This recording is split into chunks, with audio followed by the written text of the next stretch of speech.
لو انت في مكان الكهرباء بتقطع كتير وبتحتاج ان انت تكون مشغل اجهزه معاك في خلال فتره انقطاع الكهرباء دي، ودي الحقيقه حاجه بقت بتحصل في اماكن كتير في اوقات كتير، يعني ممكن وانا بكلمك دلوقتي ساعه الا ربع كده والنور يقطع علينا. او لو انت ما عندكش مشكله انقطاع الكهرباء لكن بتحتاج ان انت تتنقل باجهزه محتاجه تتشحن في اماكن ما بيكونش فيها مصدر كهرباء كتير، فالحقيقه النهارده جاي اكلمك عن شويه حلول عمليه جدا وفيها افكار ذكيه كده ومختلفه شويه عن التقليدي، هتساعدك جدا في انك تتخلص من مشكله انقطاع الكهرباء او انك في مكان ما فيهوش مصدر كهرباء. طبعا هو الموضوع هيتمحور حوالين فكره الباور بانكس، لكن الباور بانكس ما بقتش الباور بانكس اللي انت عارفها كده مجرد مستطيل صغير كده هتوصل فيه موبايلك بس ويقعد شويه على ما يتشحن. الموضوع بقى اكبر من كده بشويه، الحقيقه اكبر بكتير زي ما هنشوف بعد شويه. فلو مهتم بحاجه زي كده او بتعاني من مشكله انقطاع الكهرباء وعايز تلاقي حل، تابع معايا الفيديو ده للاخر وما تنساش تقول لي رايك في الكومنتات.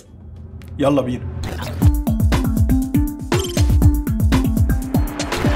صباح الخير ومساء الفل على الكل، انا اندرو وديد، وزي ما قلت لك احنا هنتكلم مع بعض شويه عن موديلات مختلفه باحجام مختلفه واستخدامات مختلفه للباور بانكس، بس بشكل يعني مختلف عن التقليدي.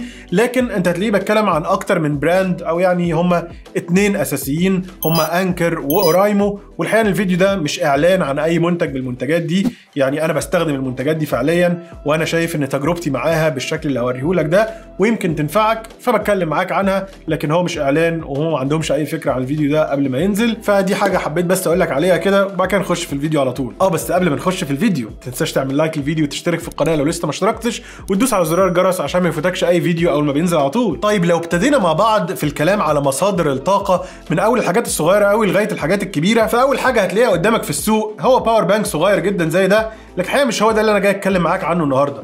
ده باور بانك صغير في مدخل كده يو اس بي عادي ومايكرو يو اس بي، ويعني مساحته مش هتنفعك قوي غير ان انت بس تشحن موبايلك شويه ومش بسرعه قوي، لان الموديلات دي برده بقالها كتير قوي في السوق، فمش ده اللي انا جاي اتكلم معاك عليه النهارده. فنقدر نعتبر ان دي فئه الباور بانكس او مصادر الطاقه الصغيره جدا، ومش ده موضوعنا. هنخش بعد كده على المقاس الوسط للباور بانكس، وهنا هنبتدي نتكلم بقى في حاجات ممكن تنفعك فعلا لما الكهرباء تقطع منك شويه. والحقيقه النهارده هنتكلم عن موديلين من الباور بانكس اللي من اورايمو، ويعني حاجه برضو مسببه لي فخر كده ان الاتنين دول صنع في مصر، وبصراحه الكواليتي كويسه جدا، ويعني من تجربتي كده ليهم وشايف التقفيل والخامات وبتاع، دي حاجه بصراحه شايفها كويسه قوي وخضعت لاختبارات امان كتير جدا. فما تقلقش برضو من حته ان دي باور بانكس بقى وهتفرقع في وشك وبتاع، الكلام مش كده خالص. فالموديل ده على سبيل المثال اسمه سلايس لينك برو، والحقيقه زي ما انت شايف مبدئيا الديزاين بتاعه مضلع كده شويه، في برضو الشياكه ما هياش وحشه،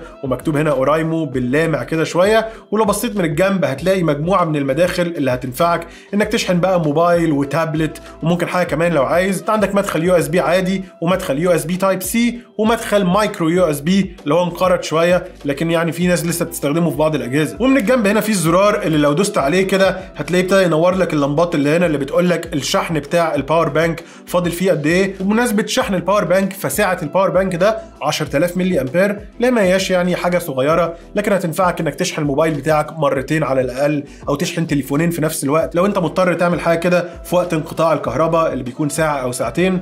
ده هيزق معاك يعني في الكلام ده جدا. بس الحقيقه المميز في الباور بانك ومخليه مختلف شويه مش الديزاين ومش الفتحات، لكن مجموعه الكابلات البلت ان اللي موجوده جواه، اللي هتنفعك بقى لو انت عايز تشحن اي حاجه ومعكش اسلاك. يعني في العادي انت لازم يبقى معاك الباور بانك ومعاك الكابل اللي بتوصله في الباور بانك، والناحيه الثانيه بتوصله في الموبايل بتاعك. مع الباور بانك ده انت مش محتاج ده خالص، لان بالاضافه للفتحات اللي هنا اللي بتشحن منها اجهزه او بتشحن من خلالها الباور بانك، فانت عندك الثلاث كابلات دول بلت ان كده. اول واحد ده المايكرو يو اس بي، انت بس بتشيله كده من مكانه وهتلاقيه طلع معاك وممسوك في الجهاز من الناحيه الثانيه، فده المايكرو يو اس بي لو محتاجه. وعندك اللايتنينج للايفونات القديمه او كل ما هو قبل سلسله ال15. واخيرا عندك كابل يو اس بي تايب سي لاغلب الاجهزه اللي موجوده في حياتك دلوقتي. ولطيف زي ما قلت لك ان كل دول بلت ان كده جوه الباور بانك، لما تخلص استخدامه ترجعهم في مكانهم وتلاقي الموضوع بقى ناعم كده ومش بارز عن الباور بانك ولا اي حاجه، ودي فكره لطيفه. اسعار الباور بانكس اللي بتكون في الرينج بتاع ال 10000 ملي امبير اللي زي ده كده او امثاله من ماركات تانية معروفه وكويسه بتكون في رينج ال 1000 جنيه تقريبا، اقل من كده بشويه، عشان تاخد حاجه كواليتي كويسه وامنه وتنفعك في الاستخدام. ندخل بعد كده على المقاس الاكبر من الباور بانكس اللي اقدر اعتبرها ان هي يعني ميديوم لارج كده، فاهم؟ في عالم الباور بانكس، وده برضو من اورايمو اسمه ترافلر، ويعني من اسمه كده فهو هينفعك في السفر لو انت معاك اكتر من جهاز وعايز تشحن اكتر من مره، فده هيكون حل عملي جدا. بحجم ما هواش كبير قوي، يعني زي ما انت شايف في كف ايدي كده المقاس يعني معقول جدا، والسمك برضو ما هواش يعني اكبر حاجه، انا شايف ان هو كويس جدا، خاصه ان ده بيجي بمساحه 20000 ملي امبير اللي هو ضعف سعه البطاريه اللي في الباور بانك اللي قبله، لكن برضو بيديك فتحات وامكانيات اكتر. تعال نلف كده فيه. مصنوع برضو عندك من البلاستيك، هنا في يعني طبعه كده هتديك ايحاء ان ده تكستشر كده محفور وبتاع، لكن الحقيقه هو ناعم ما فيهوش اي حاجه. وبرده عندك هنا اللوجو بتاع اورايمو، ونفس الكلام اللمبات اللي موجوده الناحيه دي اللي لو دوست على الزرار اللي هنا هتقول لك فاضل قد ايه في البطاريه. من هنا بقى ما عندكش بقى الموضوع بتاع الكابلات البلت ان، فدي حاجه مفتقدينها من الباور بانك الاصغر شويه، وهنا ما عندكش حاجه. لكن المميز اللي عندك هو الناحيه دي، لان انت عندك فتحتين يو اس بي تايب A، وعندك يو اس بي تايب C، ومايكرو يو اس بي. والاجدد والالذ من كل ده ان وقت انقطاع الكهرباء هيكون عندك كشاف موجود هنا، والحقيقه الكشاف ده عملي جدا وقوته شديده قوي. انت بتدوس على الزرار اللي هو بيقول لك البطاريه فاضل فيها قد ايه بس مرتين ورا بعض، وهتلاقي ده اللي حصل قدامك. زي ما انت شايف هينفعك قوي لو الكهرباء قاطعه، وطبعا تقدر تفضل سايبه منور كده لمده ساعات كتير جدا، لان هي بتسحب كميه قليله من طاقه البطاريه اللي جوه. ولو دوست دوستين كمان هبتدي يعمل بقى الباترن بتاعه الطوارئ والكلام ده، لو انت بقى تايه في الجبل وبتدور على حد ينقذك، طبعا ده حاجه محدش بيستخدمها قوي.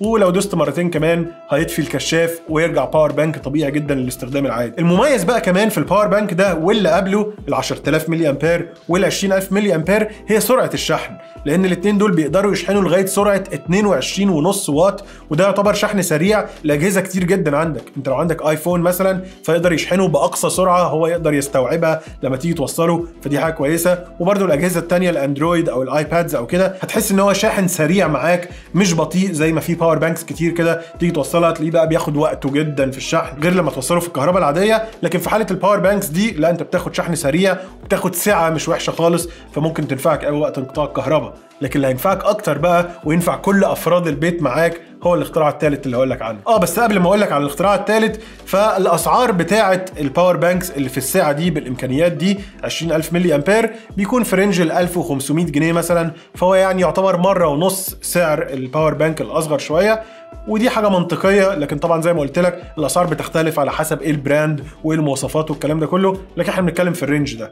تعال اوريك الاختراع الثالث المبهر جدا. هذا هو الاختراع الثالث اللي انا جاي اتكلم معاك عنه شويه النهارده، لان ده تقدر تعتبر ان هو باور بانك لكن واخد منشطات شويه.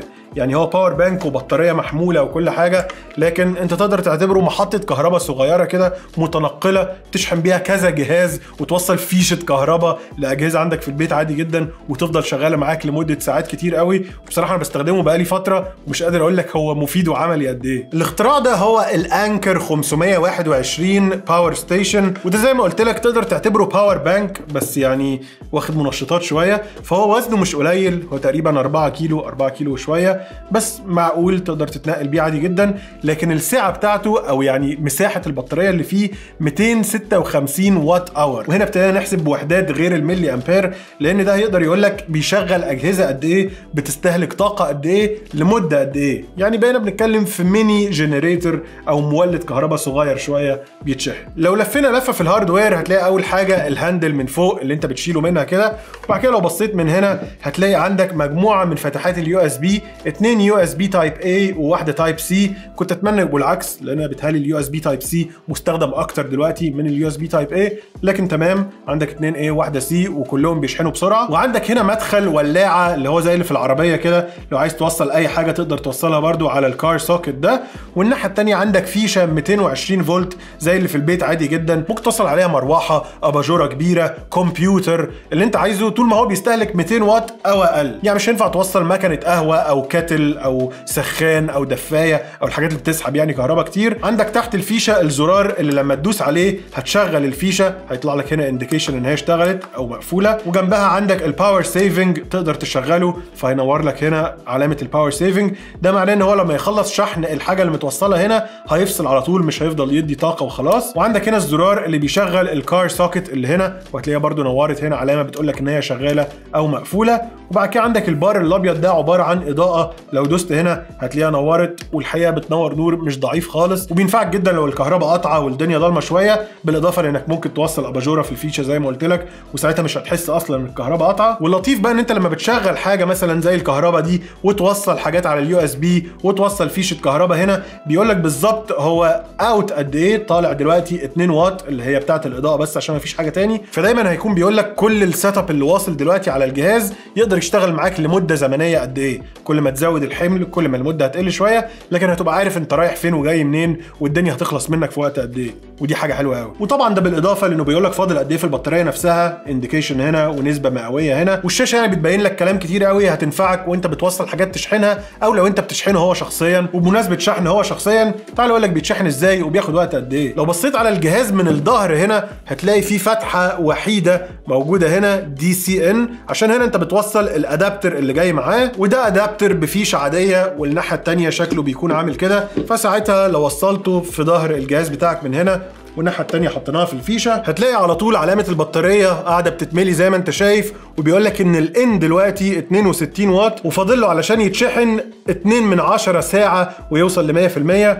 فدي برضو حاجه لطيفه. بس في حاجه الطف، ان انت لو مستعجل وعايز تشحن الجهاز ده بسرعه، تقدر مع وصله الكهرباء اللي في الظهر توصل يو اس بي تايب سي هنا كمان في شاحن 65 واط، وساعتها لما توصل الاثنين مع بعض، لو هو كان فاصل شحن خالص، هيوصل معاك لغايه 80% مثلا في حته ساعتين، مثلا ساعتين وشويه في الرينج ده، وده يعتبر رقم كويس جدا بالنسبه لحاجه بالحجم ده، وبطاريه بتشحن لك وبتقوم لك حاجات كتير جدا كده. يمكن مشكلته الوحيده اللي قابلتني هو ان انا لما وصلت عليه حاجه اكتر من طاقته شويه، جربت اوصل مكنه قهوه الحقيقه، لكن كانت بتطلب اكتر من 200 واط اللي هو اللي تقدر الفيش ده تطلعه، فلقيته راح فاصل خالص، ما عملش اي حاجه وكانه باظ. لكن الحقيقه هو لقط على طول اول ما حطيت الشاحن بتاع الباور ستيشن نفسه في الظهر ووصلته في الكهرباء، لما الكهرباء رجعت فلقط تاني واشتغل وكل حاجه بقت تمام. فدي الحاجه الوحيده اللي انا قابلتها كده. يعني كنت اتمنى يتعامل مع الاحمال الثقيله بشكل اذكى شويه من كده، لكن ده اللي حصل، وما زال بالنسبه لي اختراع عملي وكويس جدا. سعر الباور ستيشن ده هنا في مصر حوالي 12000 جنيه، وسعره العالمي يعني حوالي 200 دولار مثلا في امازون امريكا، وفي الامارات حوالي 1700 درهم في الرينج ده.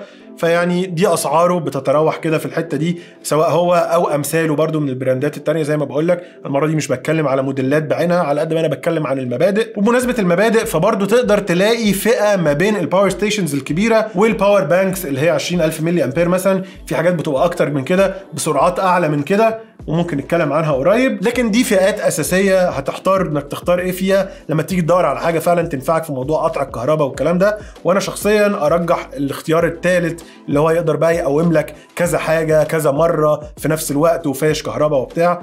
فده اختراع بصراحه ذكي جدا. وبس كده، دي كل حاجه حبيت ارغي معاك فيها النهارده عن شويه حلول لمشكله انقطاع الكهرباء وان مفيش مصادر طاقه او الكلام ده كله. فلو عجبك الفيديو ده ما تنساش تعمل لايك الفيديو وتشترك في القناه. ما تنساش كمان تتابعني على انستجرام وتيك توك لفيديوهات قصيره لطيفه كده وستوريز يوميه، في حاجات قويه جايه الفتره اللي جايه، فهتلاقي الروابط كلها موجوده تحت. ولو عندك سؤال في اي حاجه او افكار لفيديوهات حابب تشوفها، اكتبها لي كلها في الكومنتس وانا هقرا الكومنتات كلها، واشوفك في الفيديوهات الجايه.